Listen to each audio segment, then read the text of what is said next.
So in 2017, I joined a social network called Mastodon. So for those of you who don't know, Mastodon is this federated social network, which means that basically you've got a bunch of smaller instances of that social network which connect together and share their content with each other, which is really cool because that means whatever instance you join has a set of rules. For example, if you're a part of a marginalized community like I am, you can join a server that caters to your needs and has rules to protect you specifically.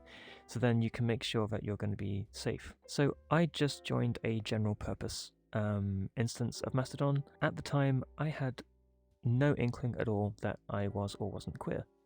I just hung around on the social network because I thought it was very cool technology, and I just really enjoyed the idea of like a federated social network not ran by a massive company based purely on open source technology. That seemed really, really cool to me. So a couple of hours go by when I first open this up, and I find a lot of LGBT people on here, and more specifically, trans people. And this is when I started to learn a lot about trans people and the queer community at large. And this is where I started having some pretty unusual feelings that I couldn't quite explain. I start seeing a lot of posts about the trans experience in my timeline, and I didn't know why, but a lot of it really resonated with me. But of course, I definitely wasn't trans. I was just a very good ally. So through all this, I end up like boosting people's posts, having conversations with these people, and thinking how neat it was that, there was finally, a safe space where people could discuss all these sorts of things and not have to worry quite so much, because a lot of them were talking about their experiences on Twitter and how awful it was, and like how much better it was on Mastodon that they were just allowed to be themselves and not have to worry quite so much about what prejudice they might face on the Fediverse, as it's called. But as I see more of these posts, these feelings increase. I feel a calling to it almost, and it got stronger, and I didn't really know what to do with that. And so I kind of just ignored it. And in the process, I kind of just think, those are some complicated feelings that I'm going to just chuck underneath the carpet. And that's exactly what I did. So 2017 comes and goes, and I don't really have many more thoughts on being queer for quite a few years after. But in the process, it does occasionally come to my mind in, again, ways that I couldn't quite describe or explain. So for example, I remember just when I started getting into activism, I had become a Labour Party member, I was campaigning for Jeremy Corbyn's Labour Party, and I was getting so involved with politics. I loved being a part of a movement that was out there supporting people and supporting marginalised folk, and actually getting out there and making the argument to protect us and to, uplift our voices. And this kind of fostered that call on me to get involved with pro-LGBT activism. But I always felt this pause. Whenever I thought about doing this, it made me think, if I do this and I get more involved with this kind of activism, that means I'm going to start getting closer to the community. And on a subconscious level at the time, I was definitely thinking along the lines of, but what if I found out by getting more involved with these communities and getting to know other queer people, what if I found that I wasn't actually just an ally, but maybe a queer person myself? And so, again, I just shoved it under the rug and kept advocating for LGBT rights outside of activist movements themselves. I would have conversations with my friends about, the case for LGBT rights and trying to sort of spread awareness overall. And all the while, people started noticing. People noticed that I was very passionate about this, suspiciously passionate. And this isn't to say that, cishet people can't be that passionate, but I think people kind of saw what was in me and where this advocacy was coming from. And so fast forward to 2020, lockdown happens, and as a lot of us queers know, a lot of our eggs cracked during lockdown. So what happens during the lockdown is that I start to make some new friends online. I joined Discord for my local city, and I started making friends, and they were really cool people. Half of them were queer. And that's when the thoughts about being queer started coming back into my head a bit. So I started thinking about my one friend who was bisexual and non-binary. They were the first queer person that I got very close to. At least a queer person who was out that I got very close to. We spoke a lot, about all sorts of things, about politics, about sexuality, about gender, about how society treats those characteristics in people. I found it fascinating, and in the process, it kind of opened up an avenue for me to explore my own sexuality. And that's when I began to realize that maybe I wasn't straight after all. So this happens, and it's all happened in my head at this point, and I'm just confused, scared, and just overwhelmed in general, because I think then this is the part where I unknowingly start freaking out about thinking, hey, if I'm bisexual, then what if I am also trans? Because, if I'm queer, the chances of me also being trans are probably a little bit higher because I have very strange feelings about my gender. And again, that is something I did not want to interrogate. So again, I just chuck it under the rug, seeing a pattern here. Fast forward a couple of months, I see a video from my favourite YouTuber, PhilosophyTube, and this was her first coming out video called Queer. And this was the video that completely cracked my bisexual egg.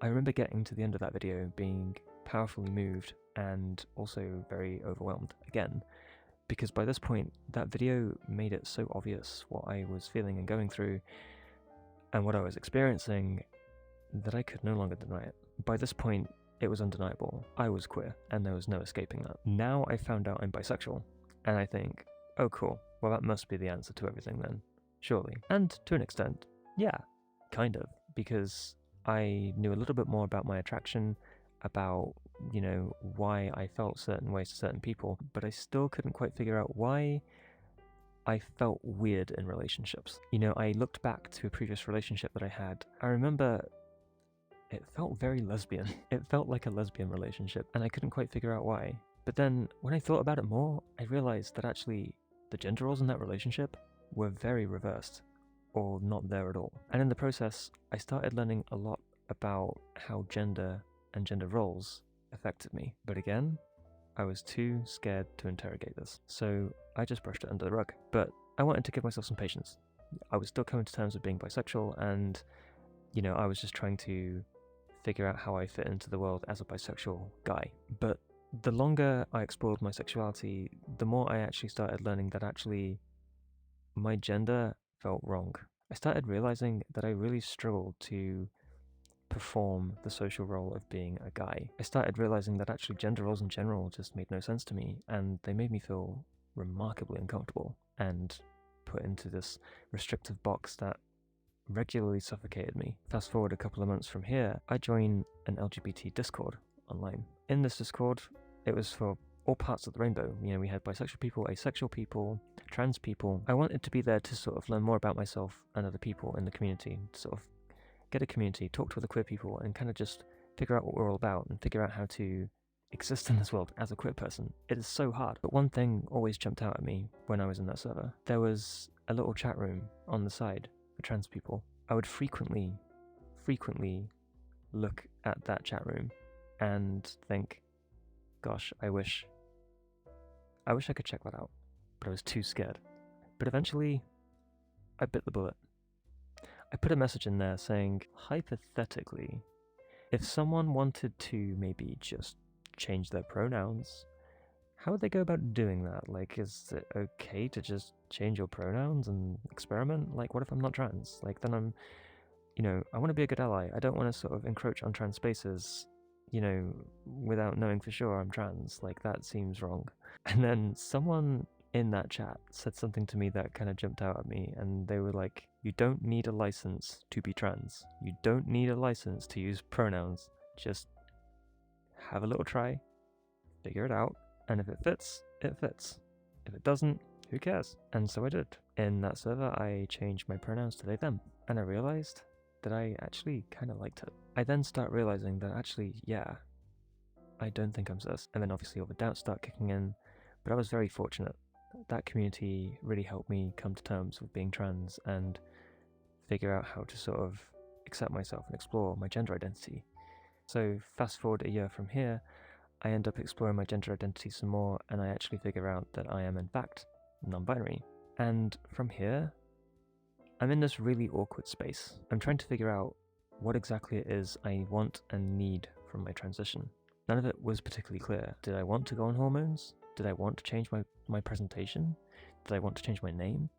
All these things were very unclear to me, but I knew that I wasn't cis. It did not feel right. And this was around the time I started university, and I started joining LGBT societies, I started meeting people on dating apps, other queer people, other trans people. The more time I spent with them, the more I realized, through seeing them existing in the world as they are, and seeing them expressing their gender identity as they wanted to, I felt a sense of longing. I wanted what they had, but I couldn't figure out what that was in me that I needed to and wanted to express. With time, I eventually figured out that actually what it was is that I wanted to sort of transition into a trans feminine direction, sort of become like soft butch trans femme. This is when I started realizing that maybe HRT might be an option for me. But this was also scary because I wasn't 100% sure if I wanted to go on HRT. What if I didn't want the effects? What if I got on it and realized that it wasn't for me, and then it would be scary and I wouldn't know what to do? So again, I spend an entire year deliberating over all the pros and cons of being on HRT. Over this year, I end up figuring out that actually the pros vastly outweigh the cons. And then I began to realize that I was actually running out of road with my transition. I didn't know what else I could do. I'd already changed my presentation. I'd already started going by a different name. I already started using different pronouns full time. And by this point, I was a little bit lost. That's where HRT felt like a way out of this rut that I was in. It felt like, hey, maybe this is what I need next. And so this is when I decided that I would at least explore being on HRT. So then I book an appointment with a private psychiatrist at a gender clinic. We have our appointment and we get on amazingly. And in the process, we talk about my transition journey, about how I feel about my body and my gender, and what I want out of my transition. By the end of that consultation, we both concluded that HRT would likely be a very good option for my transition, and he gives me the thumbs up for going on HRT. So I have an endocrinologist appointment booked for 2 months later, and that is where we discuss, what type of HRT I want and, what I'm hoping to get out of my HRT regimen, all this kind of stuff. And she ends up prescribing me 2 50 microgram patches every week. Eventually after 2 months, I would go up to 100 microgram twice a week. And that was it. This was on the 18th of December, 2023. I had this consultation with my endocrinologist and she gives me the green light. She sends me the link to the private prescription and I take it. I pay for the prescription and it came 2 days later. And I remember when it arrived, I don't know how to describe this, but it felt like a really profound moment for me in my journey, but also very scary because this was the start of something huge. I spend like an hour with this box of HRT thinking, oh my god, this is it. This is finally it. Like, wow. Eventually, I muster up the courage to put the patch on. And ever since then, I have never looked back. I have now been on HRT for 4 months. I can honestly say I have never looked back since, and I'm so much happier for it and so much more comfortable with my gender identity. And I am loving the changes. Absolutely loving them. Fat redistribution that's starting. My skin is so much softer. My emotions are starting to become a little bit more clear and a little bit more intense, but in a way that's good, even if it is a bit challenging at times. I appreciate the reduced hair growth. Everything just feels a lot more congruent, to the extent where it feels ridiculous that I ever doubted that I was trans in the first place. So fast forward to a couple of weeks ago, I had my routine blood test back, and I found that my estrogen levels are now within cis women ranges, which is amazing. And not even just that either. I also found out that my testosterone levels have also been suppressed to that of a level of a cis woman's, which again is amazing. So with that, I am now pretty much good to go. I can continue on my monotherapy and that should be fine. I have got a follow-up appointment with my endocrinologist in April where we will discuss the possibility of going on a T blocker, which will be Decapeptyl for me personally. But honestly, with what I've gotten out of monotherapy so far, I think I'm just happy staying on estrogen as monotherapy. So that has been my transition so far. Obviously, I have got so many more things to experience and learn about how my gender identity works and where it's going to go. But I just wanted to share this with people to sort of, just for fun, but also to sort of illustrate how different our experiences can be. Also to show that, like, you guys are not alone. If you're going through anything similar like this, whatever direction you end up going in, whatever you end up finding out about yourself, eventually you'll figure it out, even if it does feel really scary right now. Anyway, thank you for watching, and I'm hoping to make more content like this in the near future. Any questions that you have, I will be more than happy to answer in the comment section down below. If you like this video, give it a like. If you want to see more of this kind of stuff, please subscribe, and I will see you soon.